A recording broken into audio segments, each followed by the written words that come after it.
Programme हम लोग मेज़बान अहमद इमरान खान हाजिर खिदमत है। यकीनन दीन और मज़हब ऐसी चीज़ें हैं जिनका तकद्दुस एहतराम हर इंसान को करना चाहिए, हर मज़हब के हवाले से। लेकिन जब बात होती है मुसलमानों की तो कुरान हकीम का रेफरेंस सबसे ज़्यादा कंसोलिडेटेड रेफरेंस कंसिडर किया जाता है। और कुरान हकीम में अल्लाह ताला कहता है कि अल्लाह का पहला घर जो लोगों के लिए मुकर्रर किया गया वही है जो मक्का में है, जो तमाम दुनिया के लिए बरकत व रहमत वाला है। सूरह आले इमरान आयत नंबर 96। कुरान में ही अल्लाह ने कहा कि वो लोग जो मेरी आयतों का कुफ्र करते हैं उनके दिल ऐसे सख्त पत्थर की मानंद हैं कि जिनके अंदर ना हिदायत उतरती है और जिनके ऊपर ना रहमत नाजिल होती है। ऐसे ही कुछ मनहूस किरदार हैं हमारी सोसाइटी के अंदर जो कि अल्लाह के घर के नाम पे तिजारत करते हैं और लोगों को झांसा देते हैं हज और उम्रे के सस्ते पैकेजेस और उसके ज़रिए लूटते हैं। ये जिस जगह पे मैं खड़ा हूँ ये इलाका है सियालकोट का। बोंकन एक पसमानदा मोहल्ला है, तंग तारीख गलियों से आप अंदाज़ा लगा सकते हैं वो किरदार जिन्होंने सिर्फ माल दौलत को ही अपनी ज़िंदगी का असास बना लिया है और नेकी और बदी की चीज़ें जो फ़र्क करने की तमीज़ है वो उन्होंने ख़त्म कर दी है। आज के अपने प्रोग्राम में आपके सामने उनको रिवील करेंगे।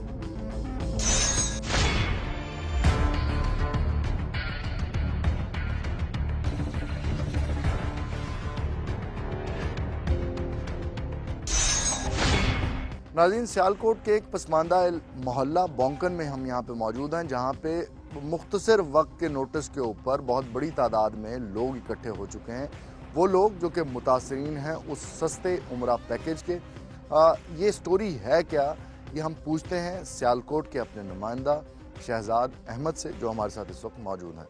शहजाद, ये क्या स्टोरी है, किस तरह से ट्रैवलर इनको बेवकूफ़ बनाता रहा, ज़रा इसके बारे में बताइएगा। जी इमरान, ये एक्चुअली जो निमरा ट्रैवल एजेंसी है ये काफ़ी सालों से, तकरीबन 20 साल से ज़ायद अरसा इसको हो चुका है, ये डस्का में ये काम कर रही थी। और इसका तरीका वारदात ये था कि जो इलाके थे मुख्तलिफ, जिस तरह सियालकोट है, नारोवाल है, शक्करगढ़ है, इसमें पसूर भी आ जाता है, डस्का भी आ जाता है, ये वो इलाके हैं जहाँ से जो शरीफ लोग हैं उनको इसने अपने ट्रक किया हुआ था। ये लोग उनके पास आता था हफ्ते में एक दफ़ा, जो लोग उनके पास आके पैसे जमा करवाते थे उनसे ये पैसे कलेक्ट करता था और कलेक्ट करने के बाद ये वापस चला जाता था डस्का में। और तकरीबन सियालकोट की अगर बात करें डिस्ट्रिक्ट की तो 1000 से ज़ायद जो है वो मुतासर फैमिलीज़ हैं सियालकोट की।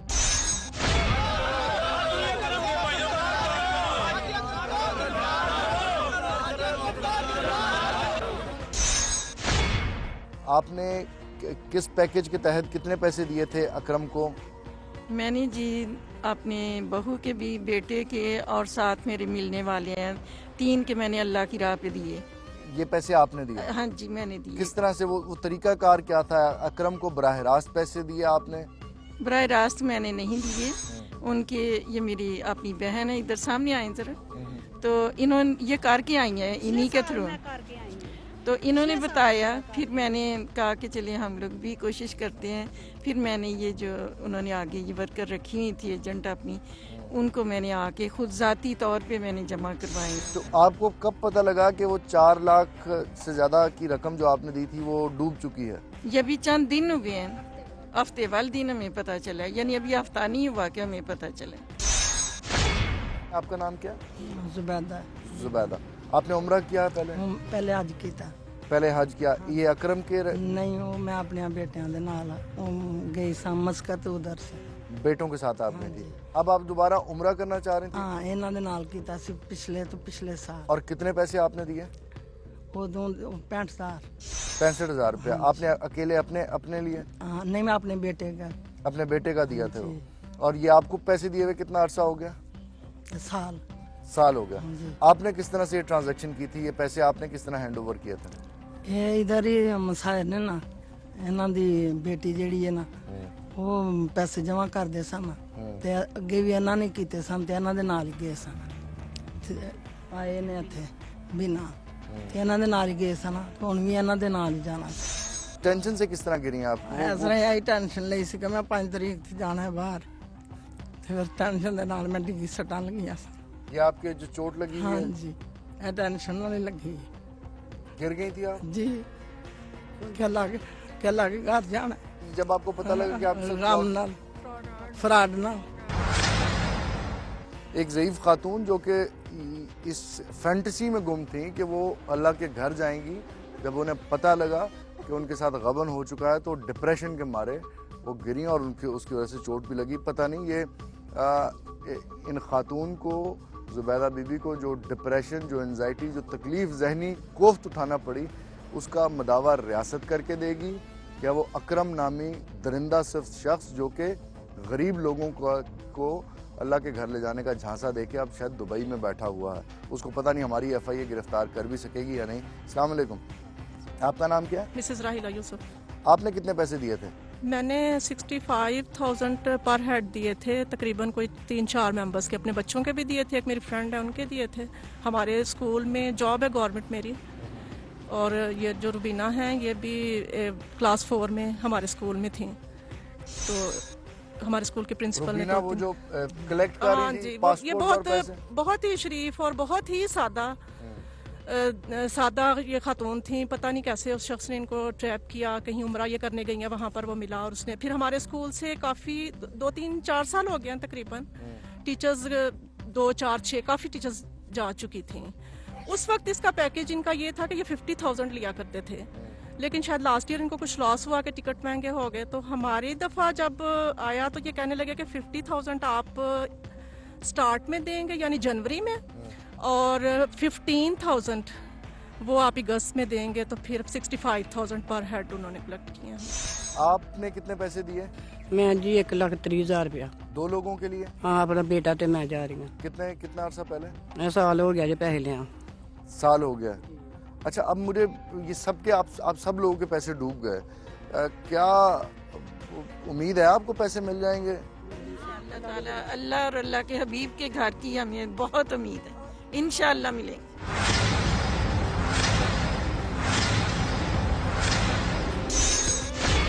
आपका नाम क्या है? बशीरा बीबी। बशीरा बीबी, आपने कितने पैसे दिए? 1,40,000। और कितना अर्सा पहले? 1 साल हो गया जी। आपने किसको दिए? मेरे मियाँ दे पैसे जी। नहीं, आपने किसको दिए थे? बाजी रुबीना को। बाजी रुबीना को। हाँ जी। मुझे ये बताइएगा आपकी हाँ माहाना हाँ। आमदन क्या है? आमदन ते पूरी आमदन बड़ी औखे दिते ने, सौखे नहीं जी दिते जाते। महीने के कितने 20, 25, 30, 40 हजार कितने आपके घर के अंदर आते हैं? बस 20,000 तो उतने नहीं, कम ही ने। आपका नाम क्या है? आपने कितने पैसे दिए? 65,000। 65,000 रुपया अपने लिए? हाँ जी। ठीक। आपने भी अम्मा जी पैसे दिए थे? बेटा मेरे पैसे किसी ने दिए? आपके पैसे किसी ने दिए? हरियाणा भी दिए जिन्हें मेरे पैसे दिए, मैं गरीब लोग को मैं देने जगह। ठीक। आपने कितने पैसे दिए? जी 80,000 रुपये। अपने लिए? जी। ठीक है। ये करीबन हर एक ने चौके तो मैं दिता जे मैं अल्लाह दा घर वेखना चाहनी सा, तो अल्लाह जे सानू बहाल दे, ते मैं बड़ी गरीब नहीं मस्कीन हाँ। मैं कमेटियां हाले 4 साल दियां देनियां ने। अभी देनी है आपने? जी देनियां 2 साल दी मुक गई, 2 साल दी बाकी रह गई। मैनू बड़ी हिजरत सी, मैं वेखा मैं काम धंधा करके आ पैसे दिते ने।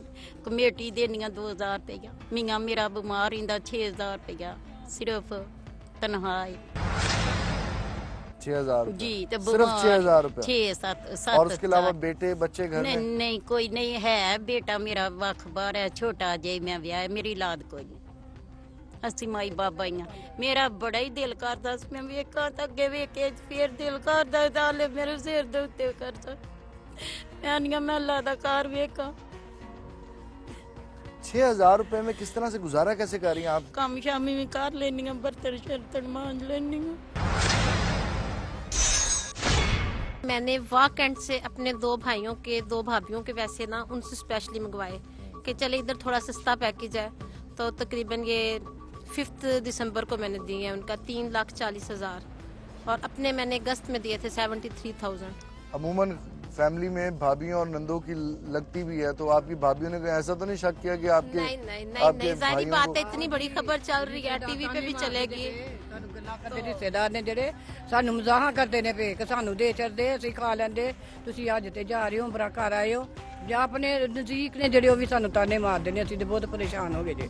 ਤੇ ਮਿਹਰਬਾਨੀ ਹੈ ਸਾਨੂੰ ਪੈਸੇ ਪਾਸਪੋਰਟ ਦਿੱਤਾ ਜਾਏ। जाना था अल्लाह के घर, लेकिन वो गरीबों की जमा पूंजी, जैसे अभी एक खातून ने कहा कि 4 साल उन्होंने 2000 रुपए की कमेटी देनी है अपनी 6000 रुपए की आमदन में से। 6000 रुपया बिजली का बिल जो 2-3 मरले के घरों में आता है वो 6000 रुपए से ज़्यादा का हो जाता है। तो ये मैं हैरान भी हूँ और परेशान भी हूँ कि ये हमारे हमवतन इंसान जिंदा कैसे हैं। ये रियासत को हमारी सोचना चाहिए। आपने कितने पैसे दिए थे? मैं 2.5 लाख रुपया दिता। मेरी दोस्त है नाल मेरे, तो उन्होंने मैंने कहती इत्थे मैं भी जाना तो तू भी नाल चली जा। मैं अपने मियाँ के पैसे इत्थे 80,000 रुपया दे के गई हाँ। तो उस तो बाद उन्होंने रसीद मैंने दे दी है। तो थोड़े दिन गुजरे मैं दिते दे सितंबर में। आपके मियाँ क्या करते हैं? वो सब्जी दी ते फ्रूट दी दुकान जी। ठीक है। ਤੇ ਉਹ ਸਤੰਬਰ ਵਿੱਚ ਮੈਂ ਦੇ ਗਈ ਆ। ਦਸੰਬਰ ਵਿੱਚ ਮੇਰੀ ਕਜ਼ਨ ਹੈ, ਉਹਨੇ ਮੈਨੂੰ ਫੋਨ ਕੀਤਾ ਲਾਹੌਰੋਂ, ਤੇ ਉਹਦੇ ਤੇ ਉਹਦੇ ਮੀਆਂ ਦੇ ਮੈਨੇ ਦੋਨਾਂ ਨੇ ਪੈਸੇ ਇੱਥੇ 1,70,000 ਦੇ ਕੇ ਗਈਆਂ। 2.5 ਲੱਖ ਟੋਟਲ ਹੋ ਗਿਆ। ਤੇ ਪਤਾ ਕੀਤਾ 20 ਤਰੀਕ ਨੂੰ, ਤੇ ਕਹਿੰਦੇ ਨੇ 24 ਨੂੰ ਆਣੇ ਨੇ ਜੀ ਪਾਸਪੋਰਟ ਤੇ ਵੀਜ਼ੇ ਲਾ ਕੇ। पासपोर्ट भी आपके उन्हीं के पास? ਪਾਸਪੋਰਟ ਵੀ ਤਿੰਨਾਂ ਦੇ ਉਹਨਾਂ ਦੇ ਕੋਲ ਨੇ, ਪੈਸੇ ਵੀ ਉਹਨਾਂ ਦੇ ਕੋਲ ਨੇ। ਤੇ 24 ਇਹਨਾਂ ਨੇ 21 ਨੂੰ ਫੋਨ ਕਰਕੇ ਕਹਿ ਦਿੱਤਾ ਕਿ ਉਹ ਨਸ ਗਿਆ ਭਾਈ। आपके घर की आमदन क्या है महाना? ਘਰ ਦਾ ਖਰਚਾ ਹੀ ਚੱਲਦਾ ਤੇ ਮੈਂ ਆਪੇ ਹੈਲਥ ਵਰਕਰ ਜੇ, ਤੇ ਮੇਰੀ 12000 ਰੁਪਇਆ ਹੁਣ ਹੋਈ ਜੇ ਪੇ। ਤੇ ਮੈਂ ਤੇ ਕਮੇਟੀ ਪਹਿਲੀ ਕਢਾਈ ਜੇ, ਤੇ ਉਹ ਮੈਂ ਦੇ ਕੇ ਗਈ ਆ ਇੱਥੇ 80000। 2 ਸਾਲ ਮੈਂ ਭਰਨੇ ਨੇ। ਮੈਨੂੰ ਉਹ ਤਕਲੀਫ ਹੋਣੀ ਹੈ, ਲੋਕਾਂ ਨੇ ਇਕੱਠੇ ਕੀਤੇ ਹੋਏ ਦਿੱਤੇ ਨੇ। ਮੈਂ ਤੇ 2 ਸਾਲ ਦੇ ਦਿਆ ਰਹਿਣਾ 4000 ਰੁਪਇਆ ਮਹੀਨੇ ਦਾ। ਅੱਲਾ ਦੇ ਘਰ ਜਾਣ ਲਈ ਸਾਰੀ ਖੁਆਇਸ਼ ਕੀਤੀ ਸੀ ਕਿ ਮੇਰਾ ਮੀਆਂ ਸਭ ਤੋਂ ਪਹਿਲਾਂ ਚਲੋ ਹੋ ਕੇ ਆਏ, ਉਸ ਤੋਂ ਬਾਅਦ ਅਸੀਂ ਹੋਰ ਕੋਈ ਕੰਮ ਕਰਾਂਗੇ।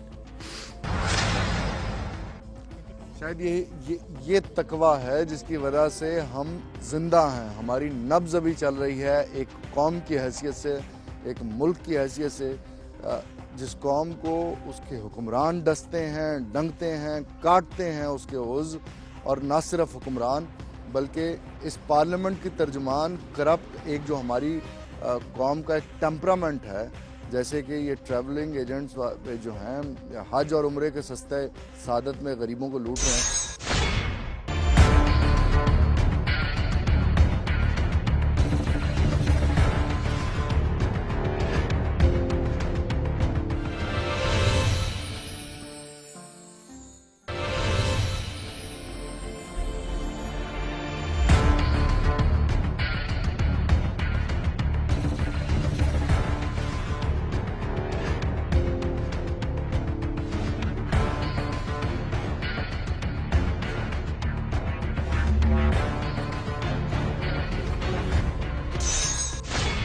अब यहाँ पे 2 ऐसे इंडिविजुअल्स भी हैं जो कि डायरेक्टली विक्टिम भी हैं और इनडायरेक्टली वो कल्प्रिट, जो कि जिसका नाम अकरम है, उसको उन्होंने चाहते ना चाहते अनजाने में सपोर्ट भी कर दिया।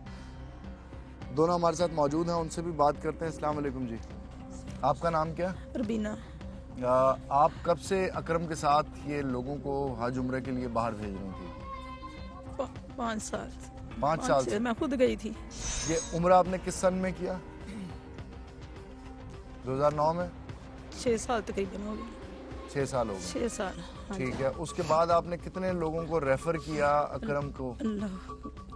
लोग ही मेरे पास आंदे सन, कहते हर बिना आपने कहाँ से किया, हमारे पैसे जमा करवाओ, हमारे साथ चलो। मैं उनके साथ जाती रही, तो मैंने लोगों से कहा, लोगों ने पैसे जमा करवा दिए। नहीं, उन्होंने को आपको इंसेंटिव भी तो ऑफर किया होगा ना? मुझे कुछ नहीं, कह के चले गए थे मुझे। टोटल कितने लोग आपने, कितने पासपोर्ट आपने? 25 लोगों ने मेरे तकरीबन पैसे जमा करवाए। लोगों ने उधर फोन किया, कहने लगे। टोटल पासपोर्ट कितने आपने इकट्ठे किए? पिछली दफा 250 था, पिछली दफा। ठीक है। तो इस दफा 370 थे। इस दफा आपने 370 लोगों को? 370 लोग थे। कैसे ये 370 लोग? तो बड़ा इसके लिए आपको मैसिव लेवल पे मीडिया कैंपेन करनी पड़ती है इतने लोग इकट्ठे करने के लिए। तो आप कैसे आते थे? मैं किसी के घर नहीं जाती थी, खुद ही आते थे लोग, करवा जाते थे। वो आते थे, मुझसे पैसे ले जाते थे, रसीदें मुझे दे जाते थे। रसीद आप काट के दिया करते? नहीं, वो ही काट के देते थे, मैंने नहीं, मैं पैसे लेती थी। अकरम साहब आपके घर आते थे? जी, और लोग भी आपके घर आ जाते थे? कभी आ जाते थे, कभी नहीं, कभी मुझे पैसे दे जाते थे। मुनीर साहब, आपने कितने लोगों को रेफर किया? मैंने तो किसी को भी रेफर नहीं किया।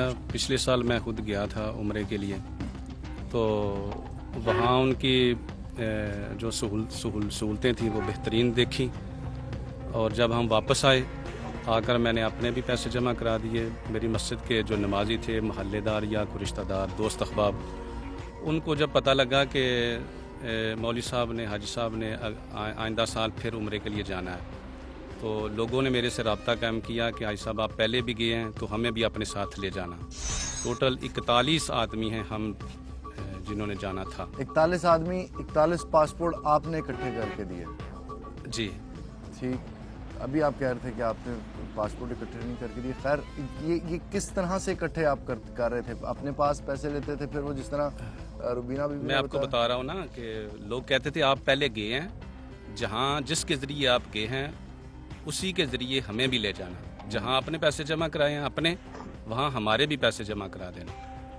अच्छा, तो मैं आपको ये वाज़ेह करना चाहता हूँ, मैं आपसे बड़ी रिस्पॉन्सिबिलिटी हो जाती है। कभी आपने उनको वो नहीं किया कि ये जो मुझे आप ओवरबर्डन कर रहे हैं, मेरे ऊपर इतनी ज़्यादा रिस्पॉन्सिबिलिटी डाल रहे हैं, मैं नहीं उठा सकता? ये मेरे से एक आदमी ने सवाल किया था कि अगर हमारे पैसे गुम हो गए या वो आदमी फ्रॉड करके चला गया तो फिर क्या होगा। मैंने उनको यही बताया था कि मैं इसका जिम्मेदार नहीं हूँ। जहाँ मेरे पैसे डूबेंगे वहाँ आपके भी डूबेंगे। इतनी बड़ी तादाद में रुबीना बीबी, आपने भी लोगों को रेफर किया और आपने भी रेफर किया, आपको कोई इंसेंटिव उसने कैसे मुमकिन है कि ऑफर ना किया हो? नहीं, बिल्कुल नहीं है। 1 रुपए की भी ऑफर नहीं है। ये साथी मेरे साथ मौजूद हैं, ये पिछले साल हमारे साथ थे। किसी को जाकर नहीं बताया, किसी को फोन नहीं किया, खुद ब खुद। ये आपके हाथ में क्या है? ये वो रसीदें हैं जो मैंने पैसे उसको जमा कराए हैं। आपने जमा करवाए? आदमियों के 41 पासपोर्ट्स के ये कितने हैं जी? 29,80,000। 29,80,000 रुपया ये आपने दिया। और Nimra international traveller and tours, Alhaj Mohammad Akram Mughal, number भी दिया हुआ उनका। आपके पास भी ये रसीदें हैं? ये पलंदा है पूरा। अच्छा, मुझे बताइए, अब वो 350 से ज़्यादा लोगों का बड़ा प्रेशर होगा आपके ऊपर, वो तो आपकी जान को आ गए होंगे, जिन्होंने ये यहाँ पे हमने ख़वातीन से बात की, 1-1 रुपया उन्होंने इकट्ठा करके 1000-1000 रुपए की कमेटियाँ डाल के रुपया, तो उन लोगों को आप कैसे अब डील कर रही हैं? ज़रूर इन लोगों को पैसे मिलेंगे, मैं लेके दूंगी। मुझे जहाँ भी जाना पिया मैं इन लोगों को दे के दूंगी। मैं अल्लाह की बारगाह में सुरखू होकर जाना चाहती हूँ, मैं ऐसे नहीं मरना चाहती। अल्लाह मेरी मदद फरमा। मुझे अल्लाह पे पूरा तकवा है, पूरा भरोसा, मेरी अल्लाह मदद करेगा। मैं अल्लाह की रज़ा के लिए काम किया है, मुझे किसी पैसे की ज़रूरत ना थी। मुझे उन पर भरोसा था कि वो फ्रॉड नहीं करने लगे।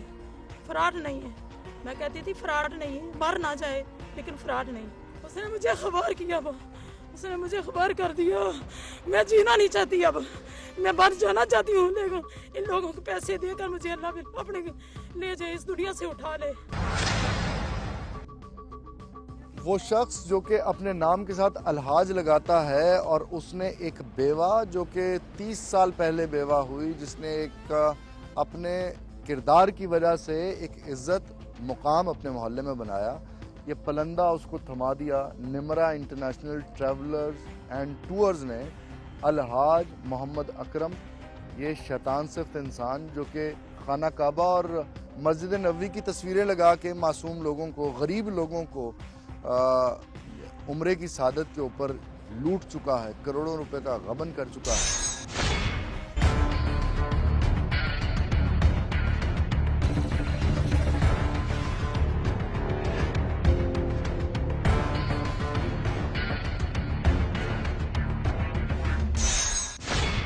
अब हम मौजूद हैं गुजरांवाला FIA के एक दफ्तर में, जहां पे इस मुकदमे में, जिसमें कि 4000 लोगों की दरख्वास्तें दी गईं जो कि डायरेक्टली मुतासर हैं इस स्कैम से, और उसके नतीजे में जो FIR लॉन्च की गई, उसके 2 नामजद मुलजिम जो FIA की तहवील में, उनसे हम आपकी बात करवाते हैं और उनसे पूछते हैं कि किस तरह से उन्होंने करोड़ों रुपए का गबन गरीब लोगों के साथ मुमकिन बनाया। आपका नाम क्या है? तारक अजीज़। ये कब से ये इस कारोबार में हैं आप, और किस तरह से इतने सारे लोगों को अपने झांसे में उतारते थे? सर, इनका जो कारोबार था वो तकरीबन कोई 20-22 साल से ये चल रहा था, निमरा ट्रैवल एजेंसी के नाम से। ठीक है। अकरम का? अजय अकरम साहब का। तो सारे काम कर रहे थे। ठीक है। तो अचानक पता नहीं उनको क्या हो गया कि नहीं, आप उसमें क्या करते थे? नहीं, मेरा तो अलग कारोबार, वजीराबाद रोड पे मेरा अलग कारोबार है, cycle store and auto store मेरा अपना ज़ाती कारोबार है। तो आपको अंदाज़ा नहीं था कि भाई आपका इतना बड़ा गबन करने वाला? बिल्कुल नहीं अंदाज़ा था। ये कैसे मुमकिन हो सकता है? देखिए भाई होने का मतलब ये नहीं कि हम उसके कारोबार में इन्वॉल्व हैं, क्योंकि हमारा अपना ज़ाती कारोबार है, ठीक है। तो मैं अल्हम्दुलिल्लाह 24-25 साल में अपना काम कर रहा हूँ। अकरम से आखिरी दफ़ा रब्ता कब हुआ तुम्हारा? मेरा रब्ता हुआ था कि जब वो भागे थे, उससे पहले तकरीबन को 2-2.5 बजे जुमेरात को। अकबर अली, तुम क्या करते हो?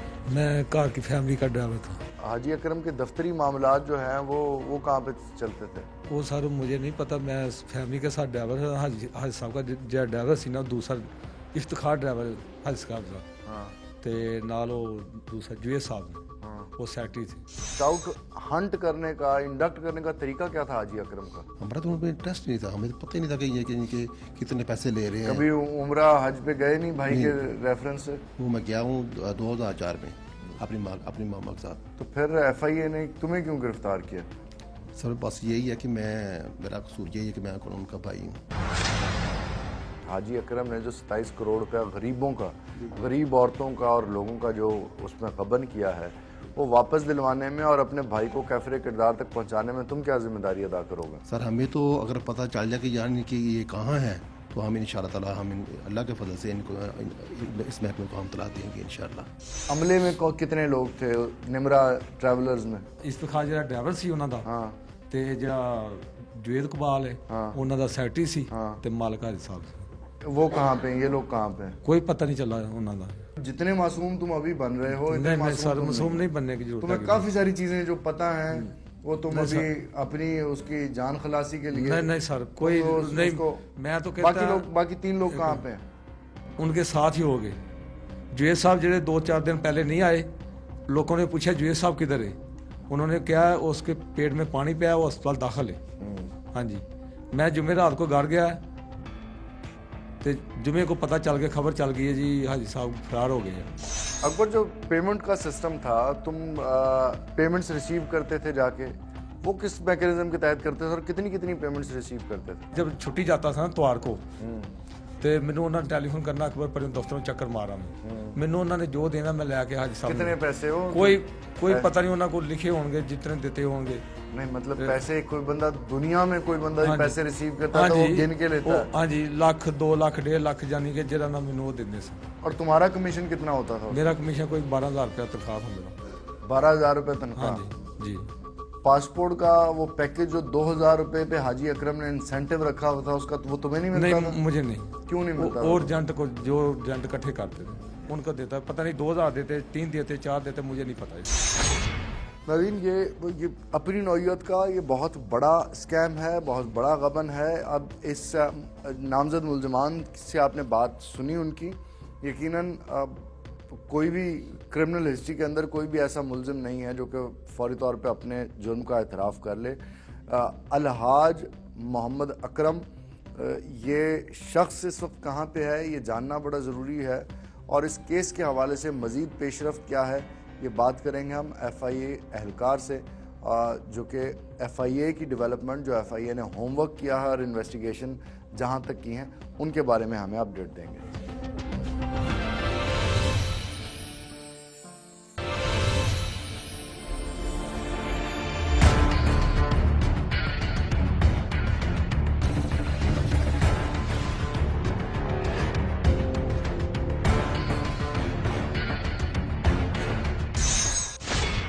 नाज़रीन, इस केस को जो हैंडल कर रहे हैं FIA के इंस्पेक्टर मलिक शाहिद परवेज़, हम उनके साथ मौजूद हैं, उनसे बात करते हैं और इस केस के हवाले से मज़ीद जानकारी उन्हीं से लेते हैं। मलिक साहब, अभी तक की इन्वेस्टिगेशन कहाँ तक पहुँची है और जो प्राइमरी आपकी इन्वेस्टिगेशन है उनमें क्या क्या चीज़ें इस्टेब्लिश हो चुकी हैं?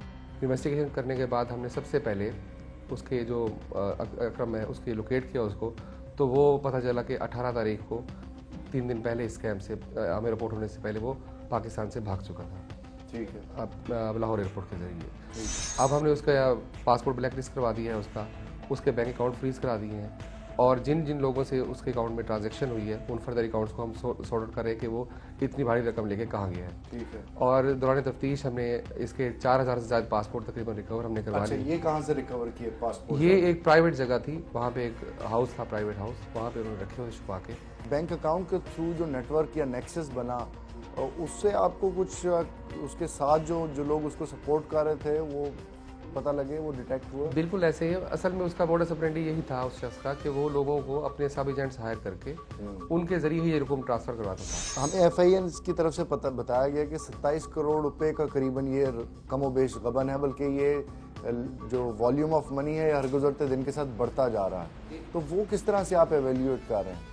वो इसी तरह है कि जिस तरह हमें लोग कंप्लेंट्स लेके आ रहे हैं अपनी, एक मतलब डेली के तकरीबन 50 से 60 लोग कंप्लेंट्स आ रहे हैं नए इसके खिलाफ अभी तक, जिस दिन से हमने FIR दर्ज किया, पहली FIR दर्ज करने के बाद। और इसी तरह हम तखमीना यही है कि एक बंदे से उसने 70,000 से 1 लाख रुपए तक लिए हैं। ठीक है। मलिक साहब, अलहाज अकरम मुगल इस वक्त किस मुल्क में है? जो हमारी अपने FIA की ट्रैवल हिस्ट्री हमने उसकी ली है, उसके मुताबिक वो 18 तारीख को यहाँ से शाहीन एयरलाइन के जरिए अल्लामा इकबाल एयरपोर्ट लाहौर से वो ट्रैवल करके अबू धाबी गया है। ठीक है। फिर मजीद उसका हमने रिकॉर्ड सर्च किया है नादरा का, तो उसके पास सऊदी अरब का रेजिडेंसी वीज़ा है। तो ये 2 ही चांसेस हो सकते हैं कि वो सऊदी अरब है या इस टाइम अबू धाबी है। तो आखिर मुझे बता दीजिएगा, सऊदी अरब में अगर वो है और सऊदी अरब का रेजिडेंट वीज़ा उसके पास है, तो उसको पाकिस्तान ड्रैग करके लाने के लिए वो हमारे पास कुछ ऐसे हैं, हमारी लॉ इन्फोर्सिंग एजेंसीज FIA के पास कि उसको वापस लाया जा सके? जी हाँ, हमारे जो इंटरपोल का लाइजन ऑफिस है FIA हेडक्वार्टर में, हम उनके ज़रिए इसका रेड वारंट इशू करवाएंगे। रेड वारंट इशू करवा करने के बाद इसको एक्स्ट्राडिशन ट्रीटी हमारी मौजूद है सऊदी अरब के साथ और अबू धाबी UAE दोनों गवर्नमेंटों के साथ। और अगर वहाँ वो लोकलाइज हो गया तो हम वो रिपेट्रिएट हो गया पाकिस्तान। और ये कब तक मुमकिन हो सकता? जल्द अज जल्द। इसको थोड़ा टाइम बार लगता है इस पर, लेकिन 2 हफ्ते, जी हाँ, महीने तक, 1 महीने तक।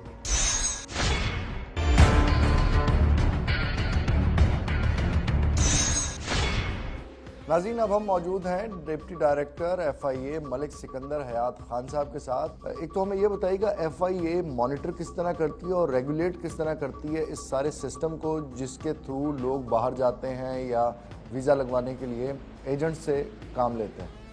बेसिकली तो ये जो टूरिज़म डिपार्टमेंट ऑफ पाकिस्तान है, ये इन लोगों को लाइसेंस जारी करती है। जो लोग हज और उम्रे के लिए अपने आप को रजिस्टर करते हैं, गवर्नमेंट ऑफ पाकिस्तान उनको लाइसेंस जारी करती है। ठीक है। तो वो गवर्नमेंट ऑफ पाकिस्तान जब लाइसेंस जारी कर देती है तो वो एक पर्टिकुलर एरिया के लिए होता है या एक स्टेशन के लिए होता है। ठीक है। तो वो स्टेशन में जाके अपना वो ऑपरेट करते हैं, अपना दफ्तर वगैरह वहाँ पे सेटअप लगाते हैं। उसके बाद लोग उनको दरखास्तें वगैरह जमा कराते हैं। ये जो शख्स है अलहाज अकरम मुगल, ये भी तो लाइसेंस याफ्ता एक ऑपरेटर था जो कि काम कर रहा था, टूर्स ऑपरेट कर रहा था। तो लाइसेंस याफ्ता लोग भी तो गबन और फ्रॉड करते हैं।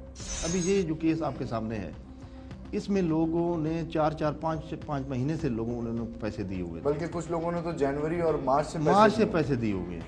अच्छा, अब लोगों को पता है कि 1-1 साल हो गया है, उनको पैसे भी दिए हुए हैं, पासपोर्ट भी दिए, और ये लोग बार बार हमारे जाने के बाद भी वो कोई रिस्पॉन्स नहीं है उसका। तो देयर इज समथिंग रॉन्ग। 18/12/2014 को जब ये आदमी यहाँ से सारा कारोबार वाइंड अप करके बैरून मुल्क फरार हो गया, तो देन 22 को लोग हमारे पास आते हैं। फिर भी 4 दिन बाद हमारे पास लोग आ रहे हैं शिकायत करने के लिए। ज़रूरी तो ये था कि ये बिफोर टाइम हमारे पास रजिस्ट्रेशन ऑफ केस होती, हमारे पास बंदा मौजूद होता, एसेट यहीं पे थे, हम उसके बैंक अकाउंट्स को हम सीज करते, यहीं पे बंदा था उसको गिरफ्तार करते और लोगों की जो रिकवरी होती और फौरन एक्शन को उसको कोई फ्रूटफुल रिजल्ट होता। ठीक। आपने इससे पहले कोई इतना बड़ा उम्रा स्कैम देखा जिसके अंदर इतना बड़ा गबन किया गया? मेरे ख्याल में ये FIA की तारीख का बहुत बड़ा और मेजर एक स्कैम है, ख़ास तौर पे इस सेक्टर में जो सेक्टर हम डिस्कस कर रहे हैं। टाइम फ्रेम चॉक आउट कर सकते हैं आपके? हफ्ते, महीने, 2 महीने, 3 महीने में लोगों की रकूम जो है उन तक पहुंचा दी जाएंगी या मिल जाएंगी?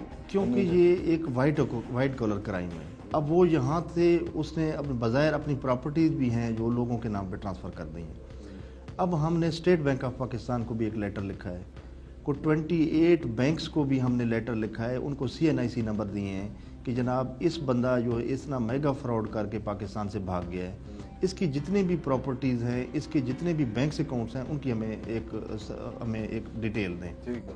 उस डिटेल में हमें पता लगेगा कि ये बंदा जो है कितने बैंक अकाउंट्स डील कर रहा था और ये जो इल गॉटन मनी है उसकी कितने अकाउंट्स में डाली और फर्दर किन अकाउंट्स में ट्रांसफ़र हुई है।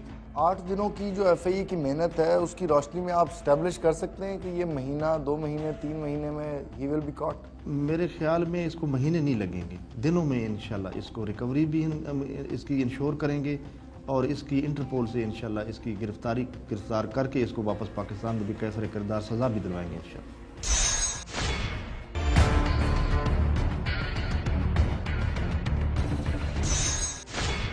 पाकिस्तान का सबसे बड़ा उम्रा का स्कैम, जिसमें अभी तक के मुताबिक 27 करोड़ रुपए का गबन FIA ने डिटेक्ट किया है।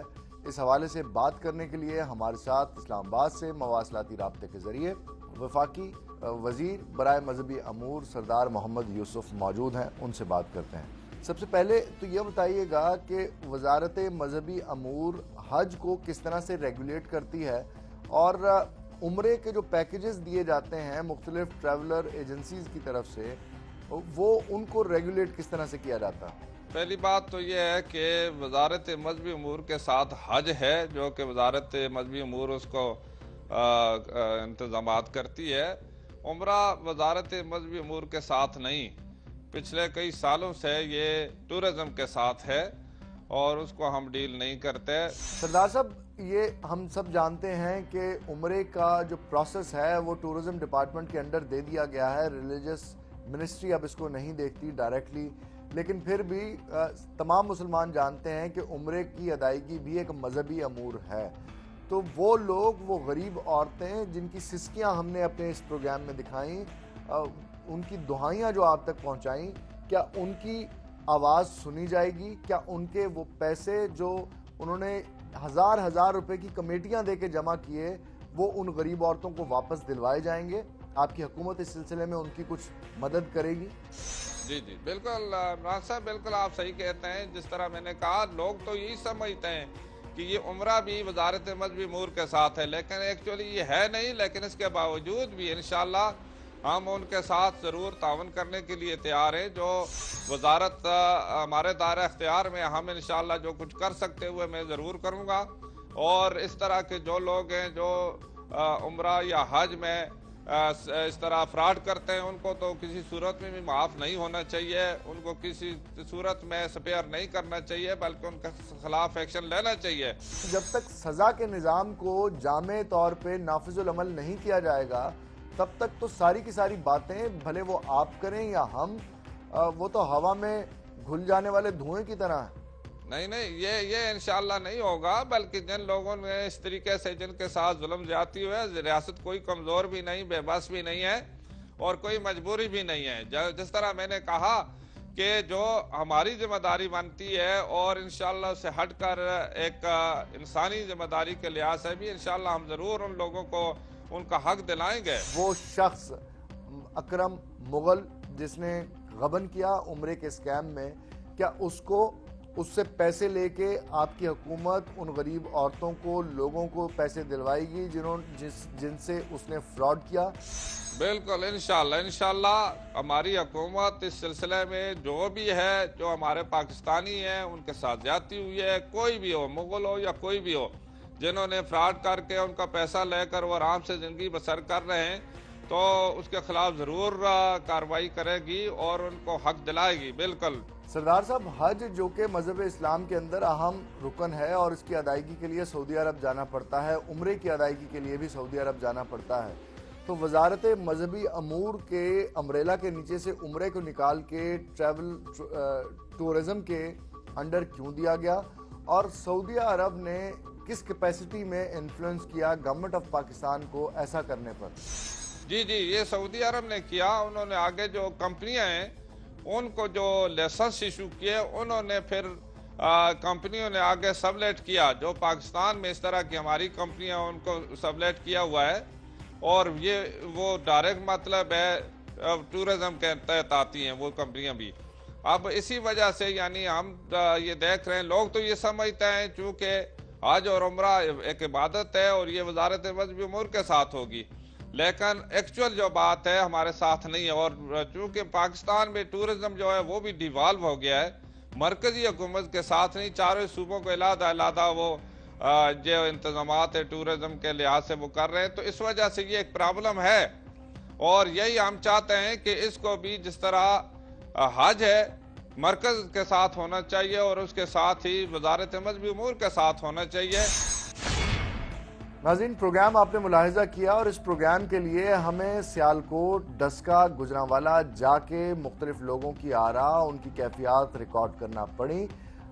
मीडिया की हैसियत से हम लोगों का काम इतना ही था कि हम हमारी सोसाइटी के कारपेट के नीचे जो चीज़ें बहुत ज़्यादा स्टिंकिंग हैं उनको रिवील कर सकें, ना सिर्फ अपने पाकिस्तानियों के सामने लेके आएँ बल्कि हमारी मुल्क के जो इक़्तिदार के ऐवानों में लोग बैठे हैं उन तक भी पहुँचाएँ।